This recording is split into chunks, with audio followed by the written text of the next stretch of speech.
네. 본격적인 시작에 앞서서 오늘 당 참석자로 자리에 함께해 주신 의원님들 먼저 소개해 드리겠습니다. 외부 먼저 할까요? 네, 그렇게 하겠습니다. 그럼 위원회 구성을 소개해 드리겠습니다. 더불어민주당의 AI 강국위원회 부위원장을 맡아주신 이경일 솔트룩스 대표님. 그리고 김우승 크라우드윅스 대표님. 신진우 카이스트 석좌 교수님. 부위원장으로 지금 정동영 의원님 있으시고요. 네네. 그리고 위원회는 전 인텔코리아 부사장이셨던 이주석 주식회사 넘프 대표님이 여기는 안 계시죠? 참석을 오늘 안 하셨네요. 뒷부분에 지금 계시는 건가요, 이분들은? 아닙니다. 네. 그러면 토론에 참여하실 분으로 하정우 네이버 퓨처 AI 센터장님 참석하셨습니다. 네. 그리고 김대현 삼성전자 AI 센터장 겸 부사장님 참석하셨습니다. 네, 이영탁 SKT 성장지원실장님 참석해 주셨습니다. 정상원 이스트소프트 대표님 참석해 주셨습니다. 그리고 박연정 한국소프트웨어 산업협회 전무님 참석해 주셨습니다. 네, 모두들 참석해 주셔서 감사합니다.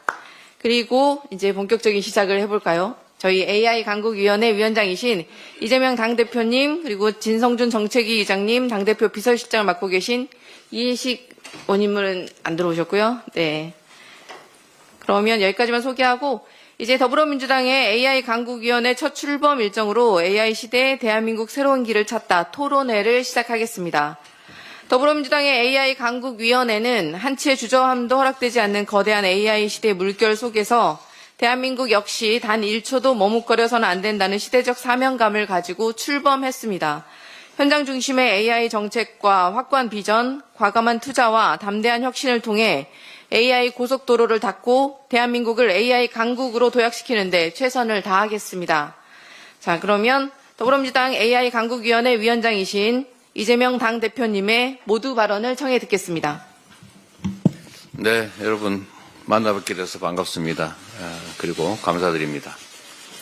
원래 당대표가 무슨 위원회 위원장만 게 잘 없는데 AI 강국위원회는 매우 중요한 그리고 우리 당으로서도 주력해야 될 부분이어서 제가 그 위원장을 맡게 됐습니다. 뭐 AI에 대해서 아는 것도 별로 없고 관심은 높은데 뭘 해야 될지도 잘 모르는 상황이니까 우리 여러분들께서 많이 도와주시기를 부탁드립니다. 지금은 정말 대혼란기인 것 같습니다. 한편으로는 또 위기이기도 하고 또 불안정한 시기이기도 합니다. 그런데 이럴 때가 사실은 기회이기도 하죠. 모든 게 안정이 된 상태에서는 사실 추격하기 쉽지가 않습니다. 지금 여러 부문에서 우리가 뒤떨어지고 있다고 합니다. 특히 최근에 한 몇 년을 허송세월을 하는 바람에 상당히 많이 타격을 입었는데 그래도 아직도 늦지는 않았다라는 게 일반적인 견해 같습니다. 새로운 미래가 열리고 있습니다. 이제 인공지능을 중심으로 한 그야말로 기술의 시대, 과학의 시대가 새롭게 열리고 있습니다. 제가 그 얘기를 한번 우리 하정우 위원장하고 대담하면서 엔비디아 같은 거대 첨단 미래 산업, 미래 기업들을 하나 만들어서 또 거기에 우리가 초기 투자를 정부 단위 또 국민 단위에서 대규모로 하고 그 지분을 제대로만 하고 한다면 굳이 연금 같은 거 막 저금하느라고 고생 많이 안 해도 미래가 불안정하지 않을 수 있다. 이런 얘기를 했더니 일부러 곡해를 했는지 오해를 했는지 모르겠지만 공산당이냐 뭐 사회주의냐 이런 얘기를 많이 들었습니다. 다행히 이 그런 엉터리 반격 때문에 우리 국민들께서 이 문제에 많은 관심을 갖게 돼서 참으로 고맙게 생각합니다. 오늘 전문가들 많이 함께 해주셨고 또 우리 정치에서 또 국가 정책으로 뭘 해야 되는지를 제안을 해주시면 저희도 같이 검토하고 우리도 공부하는 좋은 기회가 될 것 같습니다. 좋은 발제 토론 기대합니다. 다시 한번 여러분 감사드리고 환영합니다. 네, 감사합니다. 다음은 더불어민주당 AI 강국위원회 부위원장단 모두 발언이 있겠습니다. 먼저 정동영 의원님 말씀 듣겠습니다. 예, 모처럼 한국 정치에 건설적인 논쟁이 붙었습니다.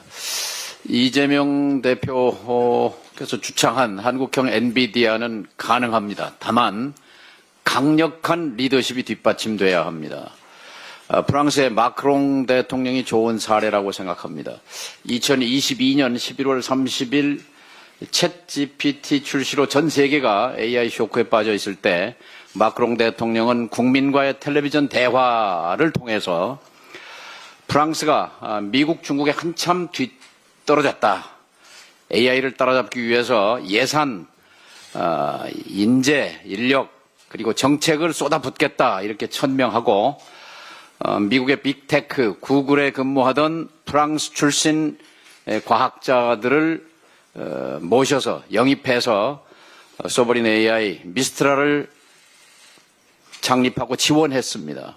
1년 반 만에 10조 원 이상 가치가 나가는 기업으로 성장했고 지금 오픈 AI를 추격하는 유럽의 대표 주자로 성장했습니다. 일본 역시 빅테크에서 일본인도 아닌 외국인을 수입해서 사카나 AI를 만들어서 성공적으로 지금 발전하고 있습니다.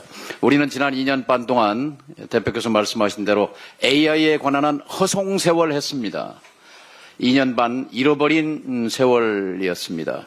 국가 AI-위원장은 지금 감옥에 가 있습니다. 자, 민주당이 AI 강국위원회를 당대표가 직접 맡은 것이 바로 민주당의 AI에 관한 의지와 비전을 설명하고 있습니다. 작년 예산국회 때 민주당은 과방위에서 과기부의 AI 예산 1조 2천억 가지고는 태부족이다. 그러니 국회 차원에서 1조라도 더 여기에 넣자 해서 이것을 여당을 설득하고 정부를 설득해냈습니다. 과방위를 통과했습니다. 그런데 이것 갖고도 부족합니다. 추경이 이제 심의에 들어가게 되면 여기에 더해서 1조를 더해서 최소한 AI 인프라에 내년 예산에 기왕 반영된 1조 2천억 예산 플러스 2조, 3조 2천억의 AI 투자가 이루어져야 한다고 생각합니다. 2년 반 시간은 잃어버렸지만 이재명 대표의 강력한 리더십으로 대한민국의 AI 강국의 꿈을 실현해 나갈 것입니다. 그것을 뒷받침하는 AI 강국위원회 출범을 진심으로 축하드립니다. 감사합니다. 네, 감사합니다. 그리고 이경일 대표님 말씀 듣겠습니다. 네, 반갑습니다. AI 강국위원회 참여하게 돼서 정말 영광입니다. 사실 우리 인간 종족이 지난 100만 년 동안 만든 모든 기술 중에서 사회, 정치, 경제 거의 모든 부분에 역대급으로 영향을 줄 수 있는 가능성이 있는 기술이 인공지능 기술이 되어가고 있는 것 같습니다. 그런데 그런 새로운 성장 동력과 또 위기면서 동시에 국가 간의 경쟁이기도 하고 아주 민감한 주제로 떠오르고 있습니다. 우리나라는 지난 20년간 IT 강국이란 이름으로 발전한 듯이 보이지만 알파고 이후에 9년 그리고 챗GPT 이후에 3년 동안에 사실은 큰 발전을 하고 있지 못했던 것이 사실입니다. 인공지능이 가져올 사회적 파장 중에 하나가 양극화를 더 가속화시키고 부의 편중을 증가시킬 가능성이 더 크다는 겁니다. 이게 개인뿐만 아니라 기업과 국가 수준까지로 확대가 될 수 있는 가능성이 점점 커지고 있을 때 정부의 역할과 정치 그리고 또 정책적인 중요도가 더 커진다고 개인적으로 생각을 합니다. 결국 우리는 어떤 소수의 또 제한되어 있는 리소스를 가지고 최선의 전략적 선택을 하고 버릴 것을 과감히 버릴 수 있냐 하는 의사결정이 필요하고 이 부분에 있어서의 최고 권한을 가진 분의 의사결정과 추진력이 대단히 중요한 시기라고 생각을 합니다. 우리는 기억합니다. 김대중 정부 때 광통신 케이블을 깔고 대규모 투자를 통해서 스타트업이나 벤처기업을 양성하고자 노력을 했고 그 덕분에 어쩌면 지난 20년간 동안에 저희 발전할 수 있는 기반이 마련됐다고 봅니다. 오늘 우리가 얘기하는 AI 강국위원회 얘기에 무게감이 있는 것은 저희가 하는 고민으로 어떤 의사결정을 했을 때 향후 20년 더 나아가서 우리 아이들과 그 아이들의 아이들까지 영향을 주게 되지 않을까. 그럼 저희가 도대체 어떤 의사결정으로 어떤 미래를 만들어내야 될지 더 큰 무게감을 갖고 고민해야 되리라고 생각을 합니다. 저도 최선을 다하고 또 이 위원회가 좋은 결실을 맺을 수 있도록 같이 노력하도록 하겠습니다. 감사합니다. 네, 감사합니다. 다음은 김우승 대표님 말씀 듣겠습니다. 네, 안녕하십니까. 크라우드웍스 대표이사를 맡고 있는 김우승입니다. 일단 최근 글로벌 AI 기술 경쟁이 진짜 새로운 국면을 맞이했습니다. 특히 올 초에 중국이 딥시크라고 하는 것을 발표하면서 사실 이 국가 간의 어떻게 보면 AI 패권에 대한 부분까지도 상당히 크게 부각이 되고 있는 시점이기도 하고요. 특히 앞서 이경일 대표님도 말씀을 하셨지만 이 AI 기술이라는 것이 어떤 특정 기술에 국한되는 게 아니라 사실상 정치, 경제, 국방, 교육 전면에 걸쳐서 상당히 큰 영향을 미치는 기술로 이미 알려져 있고 그만큼 국내에서도 이제 그런 기술들에 대한 근본적인 기술 확보가 되게 중요하다고 생각을 하고 있습니다. 하지만 잘 알다시피 현 정부에서 이에 대한 투자 부분들이 상당히 많은 아쉬움이 있습니다. 최근 몇 년간 많은 과학기술에 대한 예산이 많이 깎이기도 했고요. 특히 그런 성장 동력이 가장 크게 필요한 시점에서 좀 많은 부분들이 좀 아쉬움이 많이 있었는데 이번에 민주당에서 AI 강국위원회가 만들어지면서 이렇게 함께 여러 가지 얘기를 많이 나눌 수 있는 자리를 마련해줘서 정말 감사드리고요. 무엇보다도 이런 여러 가지 이슈가 생겼을 때 단기적인 접근을 할 가능성이 매우 높고 나중에 토론할 때 좀 그런 말씀 드리겠지만 오히려 이럴 때일수록 좀 중장기적인 투자에 대한 부분들을 좀 더 고려를 많이 해야 되지 않을까 하는 생각을 좀 가지고 있습니다. 그리고 무엇보다도 사실은 이번 강국위원회를 통해서 어쨌든 이재명 대표님이나 민주당이 좀 더 강한 리더십을 가지고 이 일을 좀 추진해 주십사 하는 것이 어떻게 보면 이 기업 쪽 입장에서 보면 많이 당부드리고 싶은 얘기이기도 합니다. 사실 정권이 바뀌거나 할 때마다 이런 어떻게 보면 지속적인 투자나 이런 것들이 많이 초점이 흐려지기도 하는데 사실 이번 AI 기술은 상당히 지속적으로 저희 전 분야에 영향을 많이 미칠 것이기 때문에 이런 부분에 대해서 다시 한번 좀 강조드리고 싶습니다. 네, 감사합니다. 네, 감사합니다. 신진우 교수님 말씀 듣겠습니다. 안녕하십니까. 저는 카이스트 김재철 인공지능대학원 신진우라고 합니다. 오늘 이 자리 AI 강국위원회 부위원장으로 참석하게 되어 큰 영광으로 생각합니다. AI를 한마디로 표현하자면 세상의 모든 것을 자동화할 수 있는 혁신적인 기술이라고 생각합니다. 다시 말해 AI는 단순히 한 분야의 기술 발전을 넘어 국가 전 산업에 지대한 영향을 미칠 수 있으며 반도체, 2차 전지 같은 전략산업보다 10배 이상의 파급력을 가질 수 있다고 생각합니다. 특히 저출산으로 인해 향후 10년 내 전 산업에 심각한 인력이 부족 예상이 되는 대한민국에서 AI 분야 발전에 대한 지원은 그 어느 때보다 절실하다고 생각합니다. 그러나 현재 우리나라 현실은 녹록지 않습니다. 전국적으로 최신 H100 GPU 개수가 수천 개에 불과하고 이는 세계 최고 수준의 AI 연구와 산업 발전을 뒷받치하기에는 매우 역부족입니다. 더불어 뛰어난 AI 인재들이 해외에선 5배 혹은 10배 이상의 연봉을 지시받으며 이탈하는 현실은 우리 미래 경쟁력에 심각한 위협으로 작용하고 있습니다. 게다가 최근 들어 우리나라와 미국, 중국 간의 인공지능 기술 격차는 점점 확대되고 있습니다. 기술력과 자본에 앞서가는 미국, 중국에 비해 이 격차를 만회하지 못한다면 앞으로 영원히 따라잡기 어려운 상황에 직면할 것입니다. 따라서 인공지능 분야에 대한 정책 지원과 투자는 지금 이 순간 매우 절실합니다. 정부, 민간이 함께 협력하여 첨단 인프라를 확충하고 우수 인재들을 국내에서 연구와 산업에 전념할 수 있는 환경을 조성해야 합니다. AI 정책은 단순히 기술 지원을 뛰어넘어 국가 미래 경쟁력을 결정할 수 있는 핵심 열쇠입니다. AI 강국위원회를 통해 대한민국이 AI 강국으로 도약할 수 있도록 구체적이고 실질적인 정책 대안을 마련하길 기대합니다. 감사합니다. 네, 말씀 감사합니다. 다음은 AI 관련 기업 측 대표로 하종우 네이버 퓨처 AI 센터장님 모두 발언을 청해 듣겠습니다.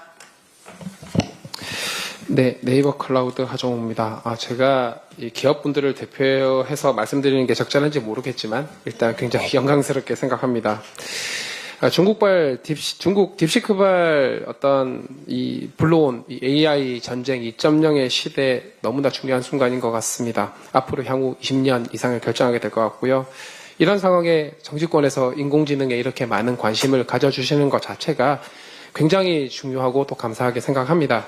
특히 보통 정치권에서 여러 가지 뉴스를 보면 논쟁들이 생산적이었나라고 생각하면 그렇지 않았던 것 같은데 최근의 논쟁 주제가 AI, 미래적인 부분, 건설적인 부분으로 논쟁하는 것 자체가 굉장히 의미가 있다고 생각을 합니다. 어제 센터 포 AI 세이프티라고 하는 미국 AI 안전 관련된 연구센터의 댄 핸드릭스, 이 친구가 MMLU를 만든 친구입니다. 그리고 에릭 슈미트, NSC AI 의장이었죠. 그리고 스케일.ai의 알렉산더 왕, 이 셋이 ASI, 그러니까 AI, 인공지능 슈퍼 인텔리전스에 관련된 전략 보고서를 내놓았습니다. 이미 미국은 AGI를 넘어서 ASI를 바라보고 달리기 시작했죠. 그러면서 미국과 중국이 아닌 우리나라와 약간 어떤 기술 산업적으로 비슷한 경쟁국이라고 할 수 있는 뭐 프랑스나 영국, 일본, 뭐 싱가포르 이런 나라들의 엄청난 규모의 투자. 그러면서 또 다른 측면은 중국이 딥시크를 만든 데서 끝나는 게 아니라 공공 분야 그리고 굉장히 다양한 모든 산업 분야의 딥시크에 확산시키는 전략 속도가 너무 대단한 상황입니다. 인공지능 그리고 인공지능 인프라는 기간 산업으로서 기술에서 끝나는 게 아니라 산업 확산에서 가치를 만들 수 있는 그런 부분이 너무 중요하고 이런 산업 생태계 관점에서의 전략 지금 수립하고 준비하고 실행하는 게 너무 중요한 것 같습니다. 그리고 우리나라에서만 끝나는 게 아니라 사실 모든 나라들이 이런 어떤 전환이 중요할 텐데 이런 중진국 혹은 개도국의 AI 생태계 발전을 이끌 수 있는 글로벌 리더로서의 대한민국 전략도 수립하는 것이 굉장히 중요하다고 생각을 합니다.